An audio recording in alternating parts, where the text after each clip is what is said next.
This is a true story. 5 divers were just beginning their dive when at the very moment they opened the pipe, the immense pressure difference suddenly sucked them and all their equipment in like a powerful black hole. Fortunately, they stopped higher up and the seawater hadn't completely filled the area, leaving some oxygen to breathe. When the 5 regained consciousness, they found 2 companions had broken bones from the impact. The others had various degrees of abrasions. Facing the pitch-black oil and water-filled pipe, someone said, "Instead of waiting to die, let's fight." This brought a glimmer of hope to the desperate atmosphere. So they endured the pain and crawled forward like centipedes.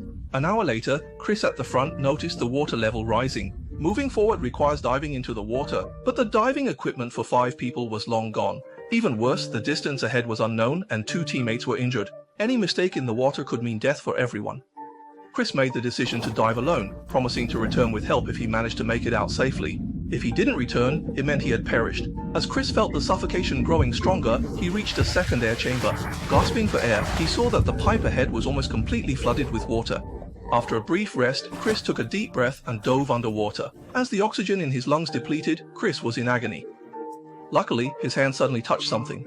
Upon closer inspection, it was an oxygen tank. Hope ignited in Chris's heart, and he swam forward with all his might. After half an hour, the pipe's end was still nowhere in sight, and his oxygen was running out. Perhaps by luck, he found another oxygen tank.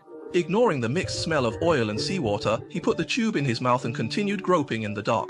After more than 20 minutes, Chris was thrilled to find he had reached a bend in the pipe. With a mix of anxiety and excitement, he swam upward. Success or failure hinged on this. Shortly after Chris broke the surface of the water, he used all his strength to call for help. By this time, over 2 hours had passed since they were sucked into the pipe. Colleagues on the ship noticed something was wrong and entered the diving bell to search. They found Chris just in time. Once rescued, Chris informed his colleagues about the situation inside the pipe and pleaded with the oil company to organize a rescue.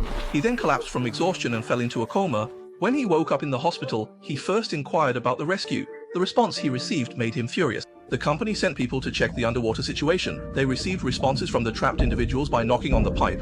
However, the pipe was so narrow that a rescue operation would be impossible without first dismantling the entire pipe. To protect the company's interest, the higher-ups decided to abandon the rescue. 5 days later, the oil company announced that all 4 trapped individuals had died. A forensic autopsy later revealed that they had held on until the 4th day, ultimately dying in despair. This should have been a world-shocking successful rescue case, but it turned into a tragedy due to greed. The sole survivor took the company to court, but the case remains unresolved, with the trial date postponed to January 2025.